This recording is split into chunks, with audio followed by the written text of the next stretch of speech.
నమస్కారము. Correction of sentence class 4. Correction of sentence అంటే ఇచ్చిన వాక్యాన్ని పరిశీలించి వాక్యంలో ఎక్కడ తప్పు ఉందో గమనించి దాన్ని సరిచేసి రాయటం. దీన్ని 2 రకాలుగా అడగచ్చు. మల్టిపుల్ చాయిస్లో అడగచ్చు. మల్టిపుల్ చాయిస్లో అడిగినప్పుడు కొంచెం ఇబ్బందికరంగా ఉంటుంది. ఎందుకంటే వాడు ఏబిసిడి ఆన్సర్లు దాదాపు సమానంగా ఉండేటట్టు ఇస్తారు. ఏదో ఒకటే కరెక్ట్ అవుతుంది. చాలా జాగ్రత్తగా రాయాలి. మనము తెలిసి కూడా పొరపడే అవకాశం ఉంది. డాషుల రూపంలో ఇస్తే పెద్ద సమస్య ఏం లేదు, డైరెక్ట్ రాయొచ్చు. సరే, ఏదేమైనా కరెక్షన్ ఆఫ్ సెంటెన్స్ రాయాలంటే ఇంగ్లీష్ గ్రామర్ మీద పట్టుండాలా, వాక్యము ఎలా రాయాలో తెలియాలా, వాక్యంలో ఉన్న పదాల్లో పార్ట్స్ ఆఫ్ స్పీచ్ మీద ఐడియా ఉండాలా, అంతేకాకుండా వాక్య నిర్మాణము, టెన్స్ వీటి మీద ఐడియా ఉంటే బాగా రాయగలము.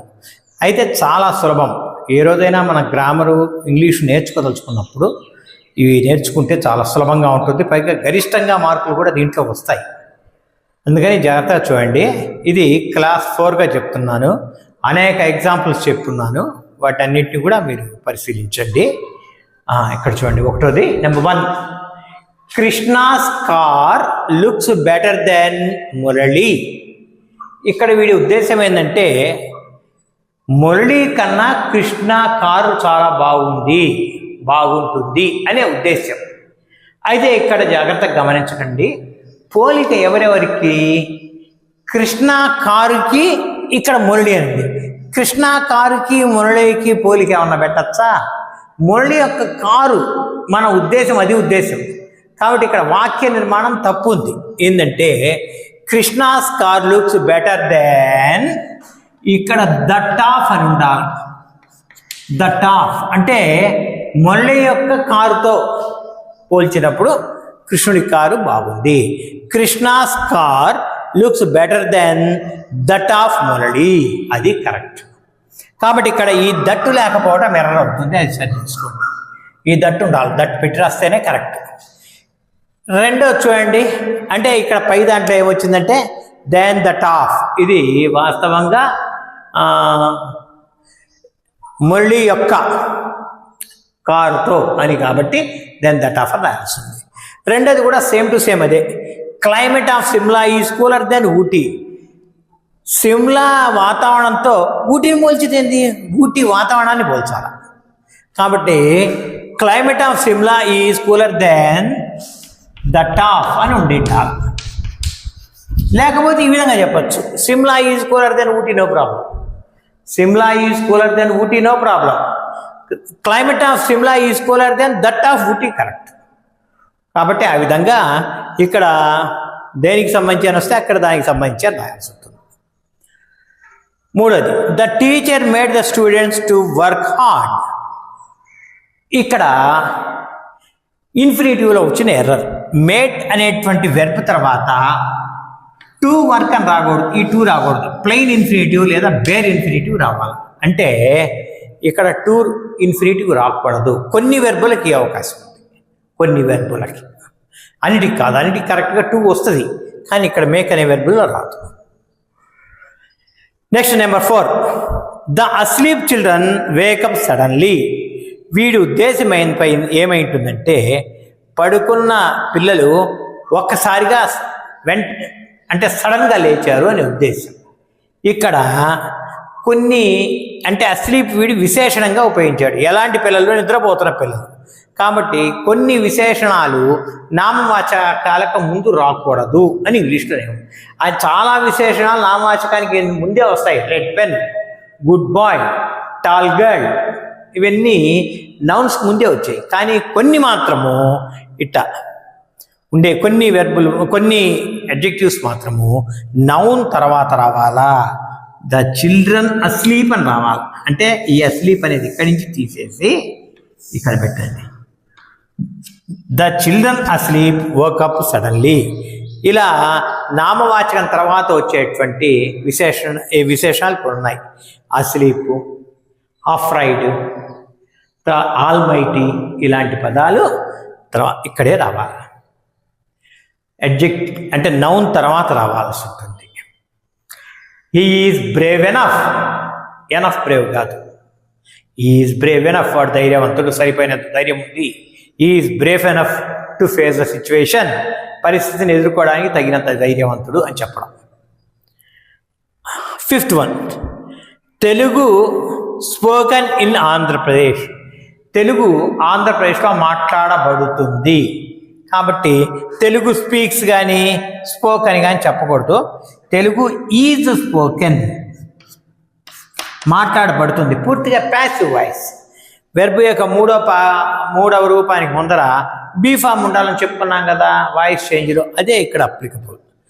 Telugu is spoken in Andhra Pradesh అని చెప్పాల్సి ఉంటుంది. అలా 6th వన్ చూడండి, the beggar was died yesterday. Was died అంటే ఎవరు చేత అంటే వాడు చచ్చాడు. He died, the beggar died yesterday చాలు, వాజ్ డైడ్ కాదు. కాబట్టి ప్యాసివ్ వాయిస్ రూపంలో రాయకూడదు. అంటే ఆ చర్యకు గురైనాడు అనే అర్థం వస్తుంది. ఎవరికి గురి చేశారు? వాడిపై వాడు చచ్చాడు. కాబట్టి అక్కడ వాజ్ అనేది ఉండకూడదు. ఇది ప్యాసివ్ వాయిస్లో ఉండకూడదు, యాక్టివ్ వాయిస్ రూపంలో ఉండాలి. అంటే హీ టోల్డ్కి హీ వాజ్ టోల్డ్కి తేడా ఉంది. హీ టోల్డ్ అంటే వాడు చెప్పాడు, హీ వాజ్ టోల్డ్ అంటే చెప్పబడ్డాడు. కాబట్టి ఇక్కడ చదవడం అనేది వాడు చేసిన పనే కాబట్టి డైడ్ అని సరిపోతుంది. వాజ్ డైడ్ తప్పు. This is mine book. ఇక్కడ ఎర్రర్ ఏంటంటే మైన్ 2 రకాలు ఉన్నాయి పదాలు. కాకపోతే ఎక్కడ ఉపయోగించాలి మైన్ అంటే దిస్ ఈజ్ మైన్ అని చెప్పాలి, లేకపోతే this is my piece of chalk అని చెప్పాలి.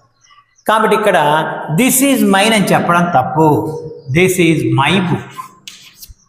కాబట్టి మైన్ బదులు మై ఉంచండి.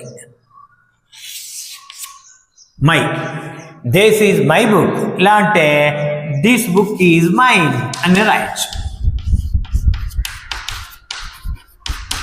అట్లయినా రాయొచ్చు. ఈ 2 కరెక్టే. కాకపోతే దిస్ ఈజ్ మైన్ బుక్ అనేది తప్పు. 8th one, Mahesh is good teacher isn't it. Mahesh మంచి టీచర్ అవునా కాదా? మంచి టీచరే కదా. Question tag. ఇట్ అనేది ప్రాణం లేని వస్తువుల విషయంలో ఉపయోగిస్తాం. ఇక్కడ మహేష్ టీచర్ మగవాడు తెలుసు మనం, కాబట్టి ఈజ్ంట్ హీ అనాలి. అది కరెక్ట్. మగవాడని కూడా తెలుసు కాబట్టి పెడుతున్నాం. వాళ్ళు ఆడమనిషి అయితే షీ పెట్టేవాళ్ళం, isn't she అనేవాళ్ళం.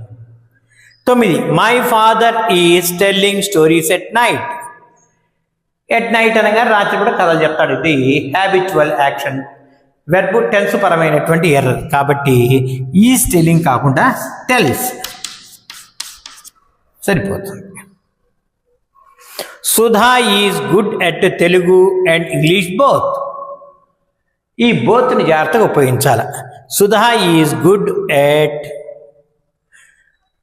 Both Telugu and English అని చెప్పాలి. అంటే ఈ బోత్ను తీసుకొచ్చి 2 భాషలు బాగా పరిచయం ఉన్నాడు తీసుకొచ్చి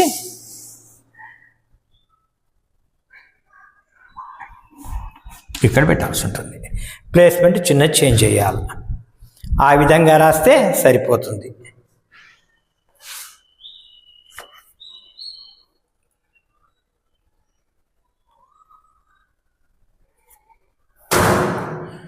కరెక్షన్ ఆఫ్ సెంటెన్స్ను జాగ్రత్తగా కాసేపు ఓపిక పెట్టుకొని చూడండి. వాక్యాన్ని ఎనాలిసిస్ చేయండి.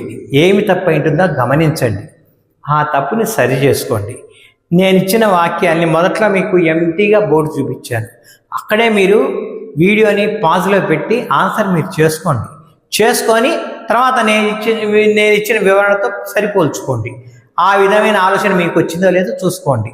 ఆ విధమైన ఆలోచన వచ్చి ఈ విధంగా రాస్తే కరెక్ట్, లేకపోతే మీకున్న తప్పుల్ని సరిదిద్దుకోండి. సో అది మీకు ఈ వీడియో నచ్చితే లైక్ చేయండి, షేర్ చేయండి, సబ్స్క్రైబ్ చేయండి. మీ ఫ్రెండ్స్ అందరి దృష్టికి తీసుకెళ్ళండి. ముఖ్యంగా టెట్, ఇంటర్మీడియట్, డిగ్రీ విద్యార్థులను దృష్టిలో పెట్టుకొని చెప్తున్నాను. అందరికీ ఒకే సిలబస్ కాబట్టి మీరు హెడ్డింగ్ పెట్టి నేను అక్కడ హెడ్డింగ్ చూసి మోసపోకండి. టెట్లో కొత్తగా ఏమీ లేదు, ఇదే సమాచారం. కాకపోతే ఈ విషయాన్ని ముఖ్యంగా కూడా ఇంటర్మీడియట్, డిగ్రీ స్థాయిలో కనుక మీరు గ్రామర్ నేర్చుకున్నారంటే టెట్ ఈజీగా ఫేస్ చేస్తారు. టెట్ అనే కాదు, ఏ కాంపిటేటివ్ ఎగ్జామినేషన్ అయినా కూడా ఇదే స్థాయిలో ఉంటుంది. కాబట్టి మీరందరూ లైక్ చేయండి, షేర్ చేయండి, సబ్స్క్రైబ్ చేయండి. జై హింద్.